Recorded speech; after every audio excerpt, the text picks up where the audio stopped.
महाराज जी का आशीर्वाद करो।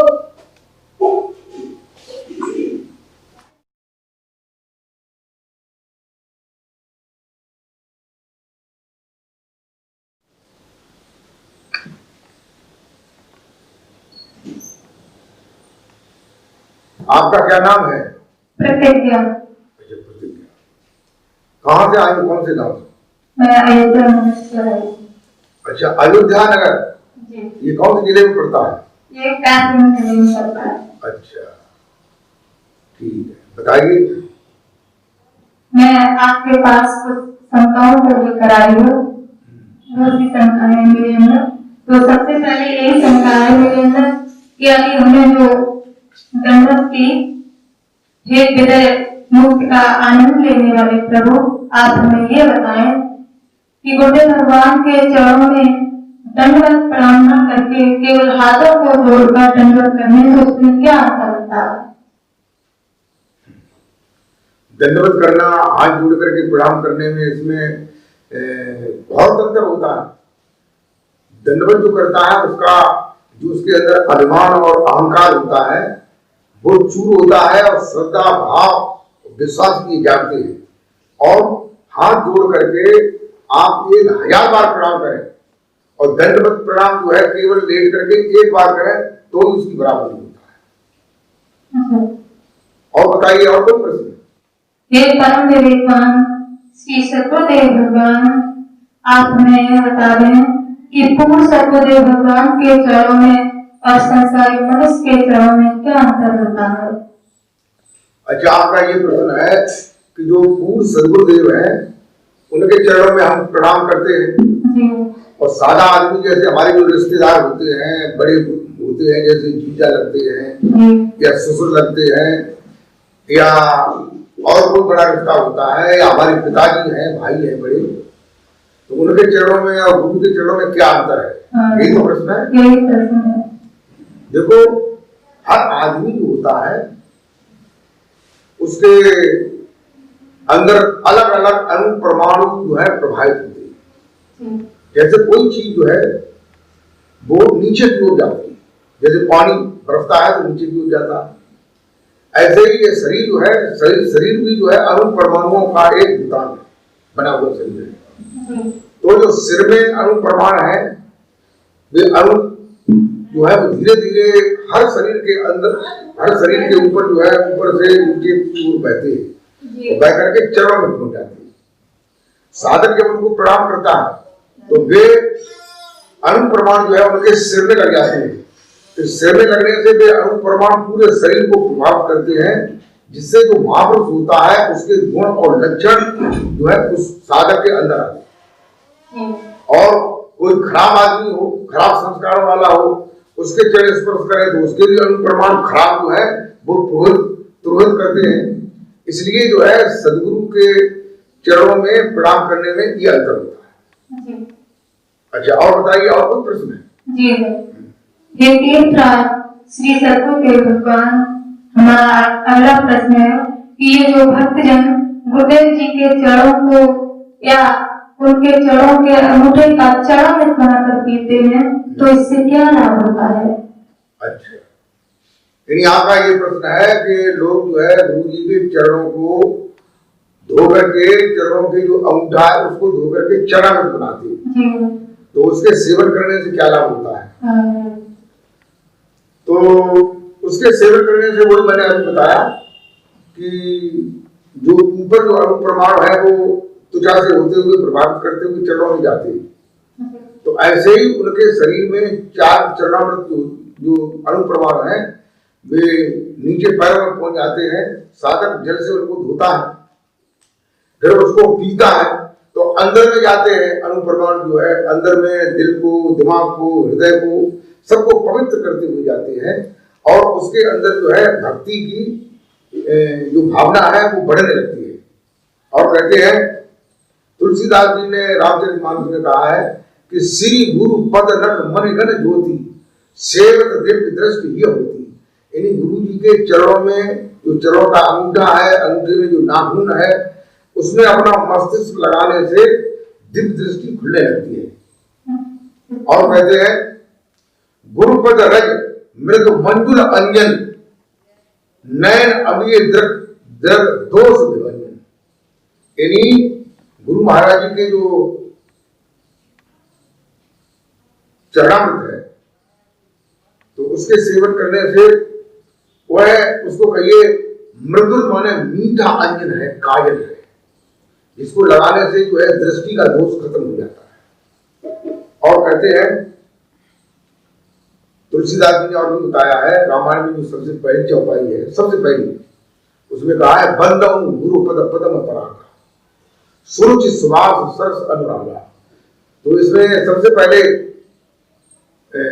गुरु जी के पूरे स्वरूप की वंदना की है, बंदऊ गुरु, फिर पदम परागा, इन्हीं पहले गुरु जी के पूरे स्वरूप की वंदना की है, फिर चरणों की वंदना की है, फिर चरणों में जो लगे हुए जो कण है मिट्टी के जो धुल करके चरणामृत के धारण करते हैं उसके लिए बताया है। तो वह जो पराकर है वह भक्ति का स्रोत उत्पन्न कर देते हैं। इसलिए जो है हमें गुरु के चरणों को धो करके, अंगूठे को धो करके चरणामृत धारण करना चाहिए। अच्छा, और भी कोई प्रश्न है? जी। अच्छा बताइए। हे परम नामधनी श्री सद्गुरुदेव जी महाराज, हमारा अगला प्रश्न है कि अगर साधक के जीते जी सद्गुरु शरीर को छोड़ देते हैं तो क्या साधक को दूसरा गुरु धारण करना चाहिए या नहीं? इन साधक के सामने साधक कम आयु का है, गुरु ज्यादा आयु के है, अगर वो शरीर छोड़ जाते हैं तो साधक को फिर दूसरा गुरु धारण करना चाहिए या नहीं करना चाहिए? देखो, अगर गुरु पारब्रह्म है, पूरा सद्गुरु है, जिससे पूरा हमें ज्ञान मिला है, तो हमें दूसरे गुरु धारण करने की आवश्यकता ही नहीं। वो तो गुरु जो है वो रूहानी सांसा होता है, रूहानी बादशाह होता है। आप जो है कितनी भी दूर हो, कहते हैं लाख कोस जो गुरु फसे देवे सूरज बिठाए और शब्द सूरज असबार हुए पल आगे पड़ जाए।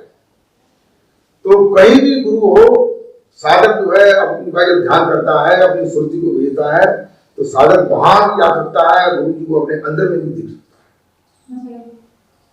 और बताइए, और कोई प्रश्न? जी बताओ। हे प्रभु, आप सच्चे बादशाह हो, इसलिए मेरा अगला प्रश्न है कि ये जीव का क्या स्वरूप होता है और ये कहाँ से आया है और ये कहाँ कहाँ जाता है? अच्छा, ये जीव जो है कहाँ से आया है, इसका घर कहाँ है? जी और कहाँ कहाँ जाता है? जी।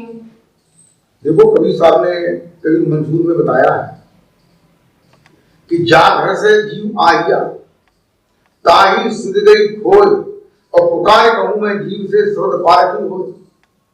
यानी कबीर साहब ये कहते हैं कि ये जीव जिस घर से आया है, कौन से घर से आया है? जीव का घर जो है सतलोक में है, वहां से भी आया है।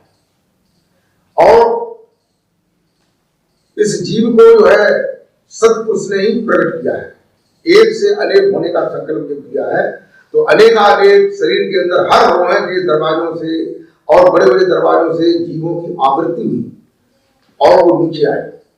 कबीर साहब कहते हैं कि जो शब्द है, अगर शब्द की किसी सदगुरु के द्वारा जीव जो है जानकारी कर लेता है तो वह निश्चय ही फिर से अपने वही घर पहुंच जाता है और सुखी हो जाता है। कहते हैं कि संसार में जो है अगर उसकी समझ में नहीं आता, कहते हैं कि कबीर या संसार को समझाओ 100 बार और पूंछ जो पकड़ी भेड़ की उतरन चाहे पाप। कबीर साहब कहते हैं कि संसार को 1000 बार समझाओ, लाख बार समझाओ, कितने भी बार समझाओ कि सच्चे सदगुरु को ढूंढो, सच्चे सदगुरु से सच्चा नाम जानो, वह नाम जानो जो नाम अनाद काल से चला आ रहा है। कोई ऐसा नाम नहीं है जो तंत्र मंत्र का जिज्ञा से जपने वाला नाम है। तो कहते हैं कि पूंछ जो पकड़ी भेड़ की उतरन चाहे पार, भेड़ की पूंछ एक रस की होती है और भवसागर कितना चौड़ा है, कितना गहरा है। अरे किसी दरिया में भेड़ की पूंछ पकड़ के हम अगर उस पार जाना चाहे और हाथ थक जाए तो दूसरे हाथ से पूंछ पकड़े और पूंछ पकड़े में ना आए, छोटी होने के कारण छुट जाए, तो बताइए क्या होगा? वो डूब जाएगा कि नहीं? ऐसे ही जो है शब्द की परख जिसको हो जाती है, सच्चे नाम की परख हो जाती है, वही भवसागर से पार हो जाता है, अपने घर पहुंच जाता है जहां से आया है। और बताइए, और कोई प्रश्न? जी हे सूर्य प्रभु श्री सतगुरुदेव भगवान, आप हमें बता दें कि जीव को पूर्ण विश्राम और शांति कब मिलती है? अच्छा, जीव को पूर्ण विश्राम कब मिलता है? जी। शांति कैसे मिलती है? हाँ। देखो, वैसे तो 3 अवस्थाएं होती हैं संसारी लोगों की, जिन्हें कहते हैं जागृत, स्वप्न और सुषुप्ति।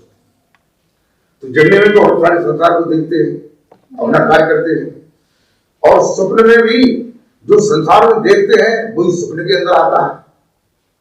तो उसमें हमारा मन भी काम करता है, बुद्धि भी काम करती है, चित्त भी काम करता है, इंद्रियां भी काम करती है।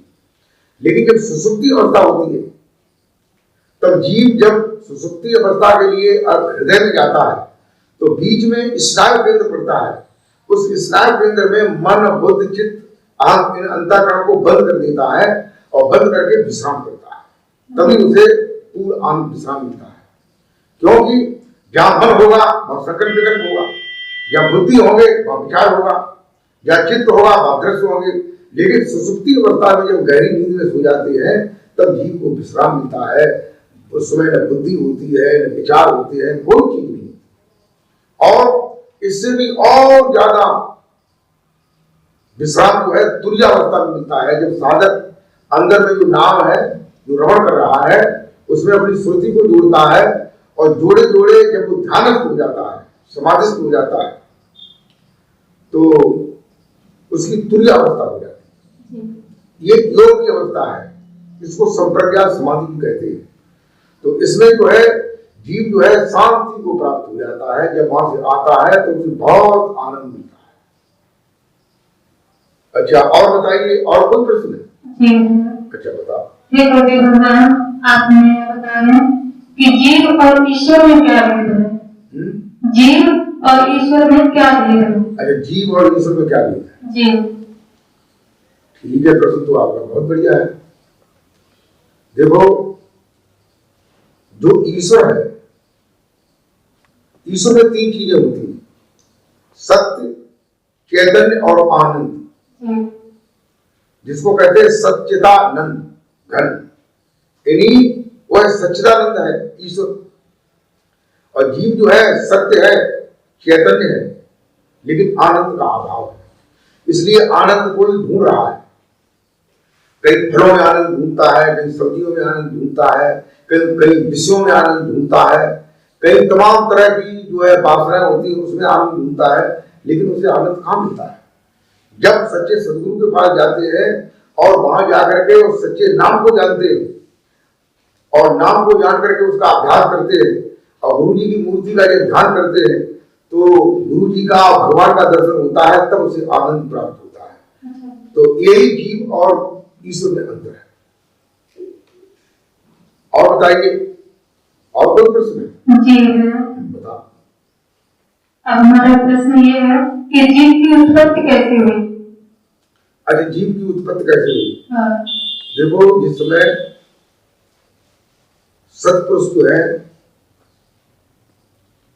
प्रकट हुए और उन्होंने जो है बहुत दीप जो है का निर्माण किया अपने संकल्प से, और उसमें विराजमान हो गए, तो कुछ समय के बाद उनके दिमाग में ये आया कि मेरे जैसे और भी अगर होते तो अच्छा लगता, उनसे बातचीत करते, और हम अकेले हैं।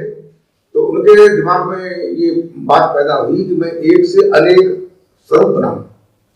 तो उन्होंने एक से अनेक स्वरूप बनाए। तो जो शरीर में बाल है, लाखों की संख्या में बाल है, और जहां बाल होता है वहां छिद्र होता है, जिसे रोमकूप कहते हैं।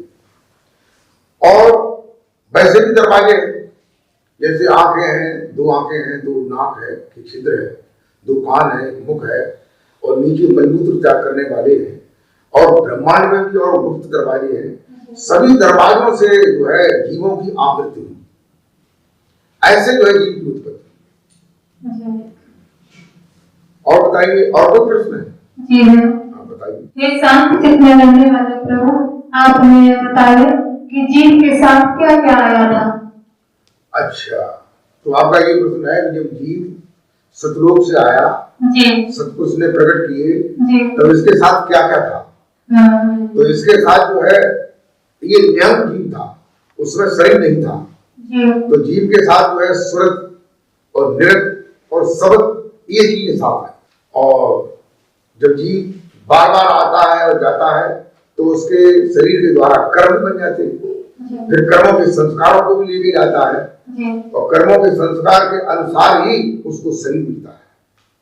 जी अच्छा, और बताइए, और कोई प्रश्न? जी एक प्रश्न और है। अच्छा बताइए। ये परम चेतन स्वरूप वाले श्री सर्वदेव जी महाराज, आप हमें ये बता रहे हैं कि जीव को शरीर रूपी जामा किसने पहनाया? शरीर रूपी जामा, जी जब ये जीव ऊपर से नीचे ध्यान जीव आ रहे थे, रास्ते में झांझरी धूप मिला जहाँ काल निरंजन और उनकी पत्नी अध्या महामाया जी विद्यमान थे। तो काल ने जो ये देखा तो उन्होंने कहा, अध्या पकड़ो इन जीवों को, और पकड़ करके इनको जो है 5 तत्व 3 गुणों का शरीर का रूपी जामा पहना, तब इनको जो है शरीर रूपी जामा पहनाया, और ये जामा जो है अध्या महामाया ने पहनाया। जी अच्छा, और बताइए। बस मेरे इतने प्रश्न थे। हे प्रभु, आपने मुझे मेरे जो शंकाएं थी उन शंकाओं को दूर कर दिया। मैं इन शंकाओं को लेकर पता नहीं कहाँ भटकती रही, परंतु मेरी शंकाओं का समाधान नहीं हुआ। परंतु आज मैं आपके दरबार में आकर मेरी सारी शंकाएं दूर हो गई। मैं धन्य हो गई प्रभु। ठीक। बोल मेरे श्री गुरु महाराज जी की